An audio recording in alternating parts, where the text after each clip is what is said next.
Bueno, muy bien, vamos a hablar un poco de justicia ahora. Hay muchos temas de la justicia, sobre todo en la provincia de Buenos Aires, naturalmente. Trataremos de entender algunas discusiones que se están dando, sobre todo, incluso en términos políticos. Hay una controversia sobre la que hemos hablado en el programa, que por estas horas anida en el Senado de la provincia de Buenos Aires con relación a designación de cargos en el ámbito de la justicia de la provincia de Buenos Aires, pero otras cuestiones también relacionadas con la justicia de forma indirecta o directa, con un hombre que es clave, integra un tribunal que es clave en el ámbito de la justicia de la provincia de Buenos Aires, es integrante del Tribunal de Casación Penal, es juez, naturalmente, y además preside el Colegio de Magistrados de la Ciudad de La Plata. Hablo de Víctor Violini, que tiene la gentileza de visitarnos esta noche. Doctor Violini, ¿cómo le va? Buenas noches. ¿Qué tal? ¿Cómo está? Bueno, arranquemos porque hay varios temas que me gustaría, en todo caso, hacerle alguna consulta. Arranquemos por esto que presentábamos recién, que tiene que ver con la polémica que se ha generado en el ámbito del Senado por estas horas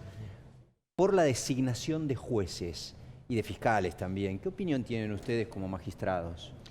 Nosotros desde el Colegio de Magistrados emitimos un comunicado, una nota que la enviamos al presidente del Senado y a los presidentes de los distintos bloques, donde manifestamos y pedimos al Senado que obre con prudencia, en atención a que lo que notamos nosotros es que casi todos los que hemos jurado como jueces o como fiscales lo hemos hecho por unanimidad en el Senado.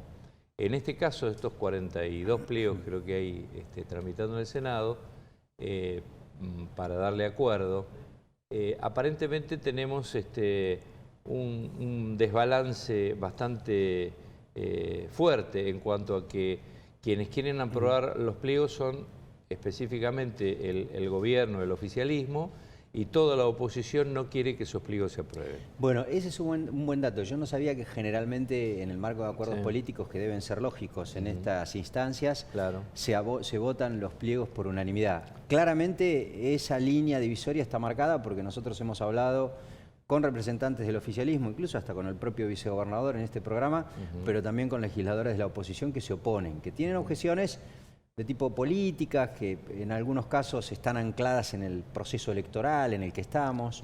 ¿La objeción de ustedes tiene que ver con la forma, con esto que usted decía nada más, o también con los tiempos en que se da el apuro por la designación? Sí, por unas cuantas cosas.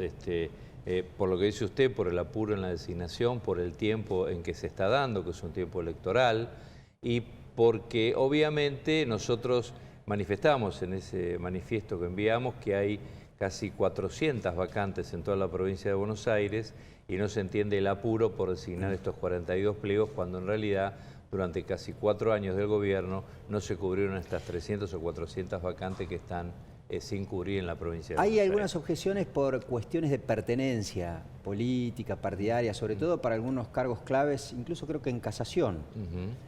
Yo no sé si ustedes se expidieron en ese sentido o permanecen al margen de esa polémica. No, nosotros nos expedimos específicamente en que aprobar pliegos en estas condiciones que estamos hablando significa que todos los que ingresen, que obviamente todos los aspirantes a esos pliegos que tienen esos pliegos en el Senado han atravesado un proceso de selección y han llegado a esta instancia.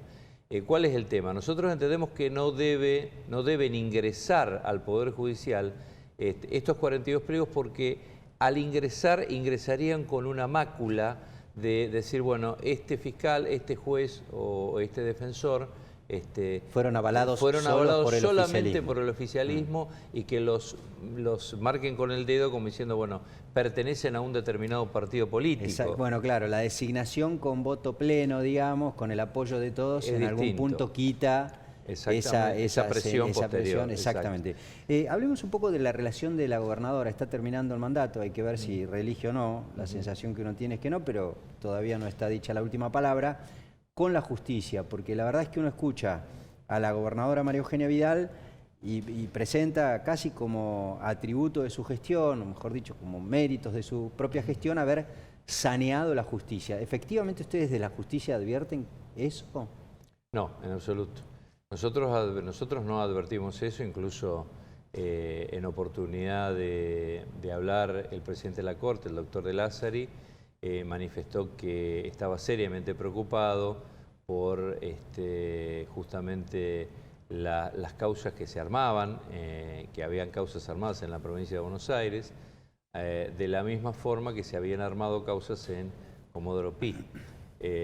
Yo en su momento le dije al procurador, en uno de los programas periodísticos que he estado, que nosotros no éramos Comodoro Pi, que éramos el Poder Judicial de la provincia de Buenos Aires, pero obviamente la situación, la posición y cómo se ha manejado desde el inicio que asumió como procurador el doctor Contegrán, lo ha hecho como un empleado de la gobernadora, no como un procurador del Poder Judicial de la provincia de Buenos Aires.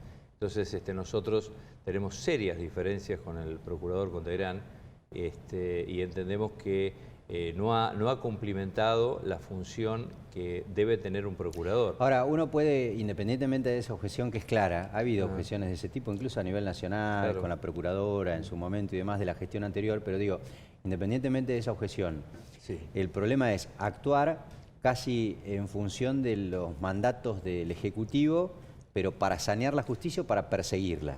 ¿Qué sensación?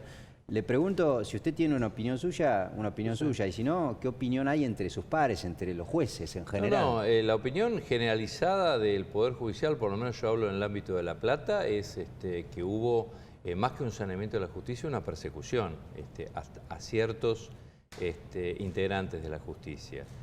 Hay muchos integrantes de la justicia que han actuado y han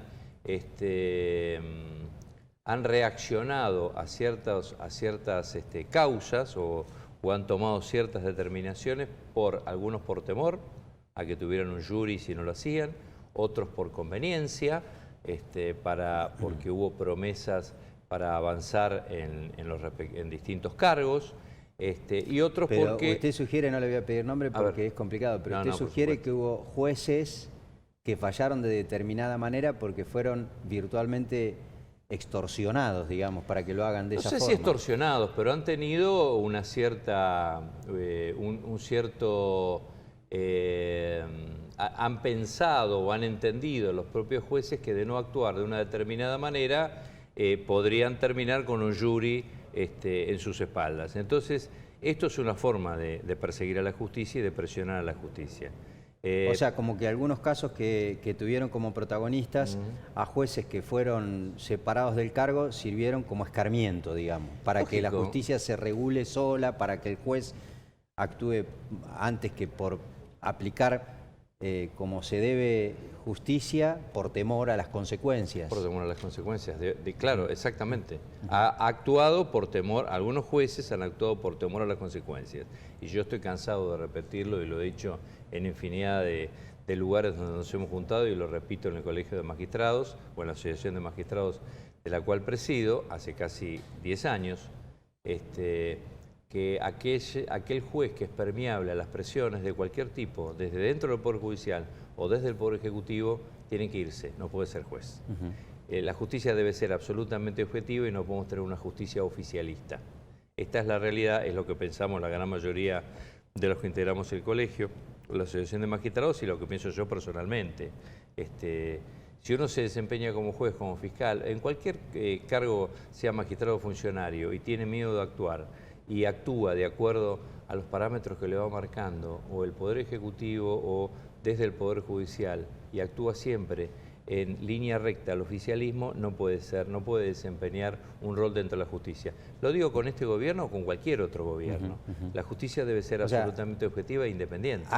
Exactamente, no existe independencia, digamos, hay una injerencia directa por acción directa o por persuasión, por lo que hablábamos recién, en toda la provincia de Buenos Aires. ¿Eso existe? Existe en fiscales, sobre todo en fiscales, porque son los que dependen directamente del procurador, y en algunos jueces por temor a fallar de distinta forma o a otorgar una libertad o a no manejarse como deberían manejarse por temor a que tengan un jury en la cabeza. Le hago otra pregunta que tiene que ver con la justicia, en todo caso, porque la consecuencia de la resolución de un juez penal naturalmente, y en el caso de usted que integra el máximo Tribunal de Justicia en materia penal en la provincia de Buenos Aires, en ese sentido es determinante, ha configurado un escenario ciertamente complicado en el servicio penitenciario de la provincia de Buenos Aires en términos de la cantidad. Hablaba la semana pasada con alguien entendido de la materia y me decía, mira, en 2015 había 35.000 presos o privados de su libertad en las cárceles de la provincia. Hoy superan 51.000. ¿En el medio pasó algo? Digo, ¿abrieron cárceles nuevas, se ampliaron las que estaban o están todos en el mismo, digamos, servicio penitenciario de hace 4 años? Es cierto, se ha incrementado la cantidad de presos en el servicio penitenciario. No se ha ampliado el servicio penitenciario, son las mismas cárceles.